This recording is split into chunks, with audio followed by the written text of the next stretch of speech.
and Dodda Tumkur Lake. And Dodda Tumkur Lake is also significant for the groundwater of the Hesarghata catchment. Drinking water, many borewells are on the lake itself. And as you can see, again, this is from Karnataka Forest Department's working plan, Dodda Tumkur Lake, 10 hectares at least. And this is in 1998-99, like quite old. At that point in, excuse me, at that point in time, it was 10 acres. And you can see in 2023, when the water came in, what happened to the plantation and the extent of the plantation itself by the Karnataka Forest Department. And in many places, as you can see, the encroachment still has happened despite the Forest Department's claim. It might have saved some lakes in Bangalore, but it is not uniformly applicable to all lakes that encroachment has been prevented.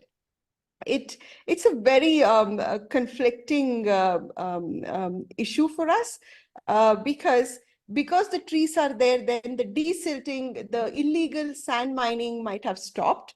But then if you don't remove the silt from time to time, then the water holding capacity reduces as well.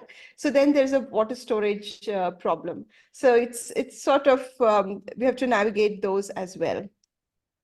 And this is Hesarghata. This Kolivard committee report did mention that 21 acres, 21 guntas of Hesarghata lake bed was encroached upon by Forest Department. It also in this area had teak plantation on the Hesarghata lake bed. So these are all the evidences. First, we have to establish the problem, because initially when we went to Forest Department, they did not accept this as a problem. So the reason I'm presenting all these evidences is to say, hey, this is seriously a problem, and various sources are saying that this is a problem. And so we had to figure out, if it were a few lakes here and there, scattered trees, we wouldn't have worried about it, but it's the extent of the plantation that got us worried. And you can see the Google Earth imagery where the plantation has been very much planted. You can see the neat lines, the rows where the saplings have been planted. And these are the images that are available only from 2011. So we're able to only see from 2011. The eye from the sky allows us to see from 2011 in terms of the plantation. So we did a geospatial analysis to see how much of the land was planned effort by the Forest Department to do the plantation. In the Hesarghata Lake catchment, we found that 47% of the area was done by Forest Department. That's a staggering number. So that number is quite concerning. So we did a corroboration. So this is the image of all the green that you see is where the Forest Department has done the plantation. So when you do a tree cover, it might not give you this whole picture, but when you also look at, because not many plantation saplings, trees survived also, but if you see the amount of, taking the JCB, digging on the lake bed, putting in the sapling, that destruction of the hydrology of the lake itself, this is what you see. Much disturbance of the lake bed has happened. Then we used a ready data set. This is the European Sentinel Agency, European Space Agency, Sentinel satellites. They do a product called World Cover Map. So we took the 2021 data set and extracted the tree and the shrub cover for Hesarghata Lake catchment only for the lakes, and we found that 43% of the lake catchment as captured by the satellite, European satellite, is trees and shrubs. So that's very close to the 47% that our own analysis has showed. So this is an additional external data corroboration that we used. Then the same ESA data set was used for Bengaluru urban, the lakes of Bengaluru urban. 49% of the lakes are covered with such type of trees and shrubs, with Anekal showing 57%. So if you go to Bidarguppe, Muttanallur, Arehalli Lake, you don't even see, we've been there so many times, for our surveys, we've never been able to see the water expanse there because of the trees, and they're completely filled with trees. As you can see, these are huge minor irrigation lakes. And 57% is quite a high number in Anekal Taluk, and there's groundwater, they're out of groundwater, and they themselves have destroyed the surface water, and now the KC Valley water is coming into Anekal. So it's just sort of, we should look at this vicious cycle.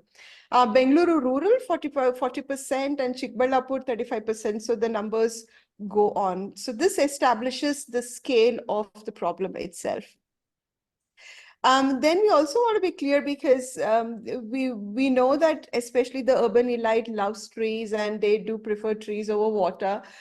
So we had to be very careful about, talking about which trees. So we are not talking about, the native trees being a problem, because much of the plantation is a monoculture of either exotics, or if they were natives, they are invasive.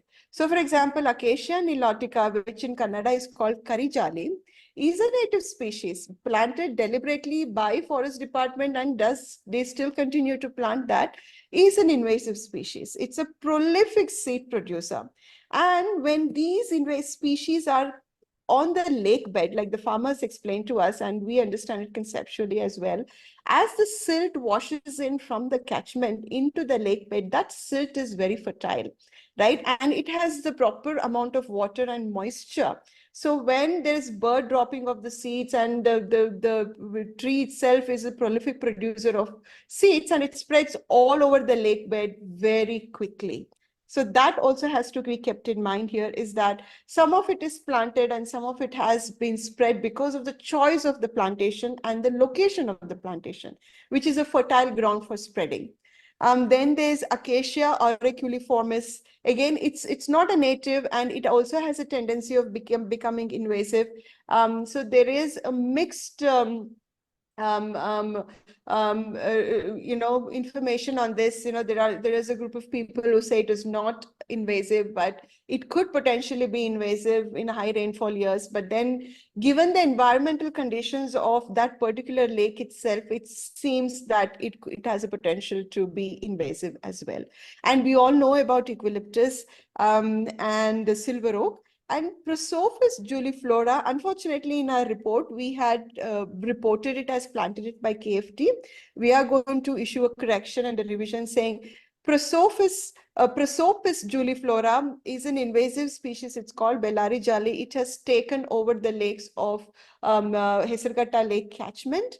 But is not been planted by Forest Department. It has unfortunately been the goats, the migration of the goats from one place to another is prolifically spread the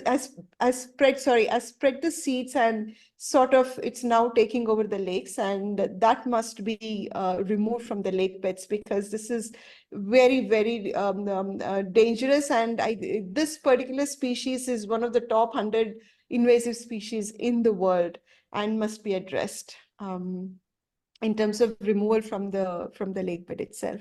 So these are the types of trees, because we did get messages immediately after we released the report saying, oh, now it's very easy to uproot the trees, if it's there, what's going to happen? So that's the reason we are very clear in terms of saying, we are talking about the trees at the center of the lake where there is water.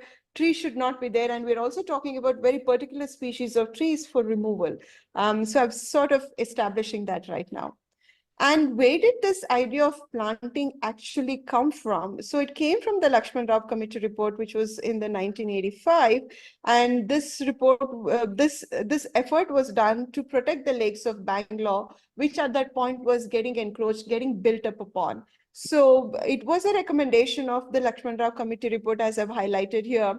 The dry tank beds should be utilized to develop tree parks. So I think this is where the idea took root, and we see the state of lakes today.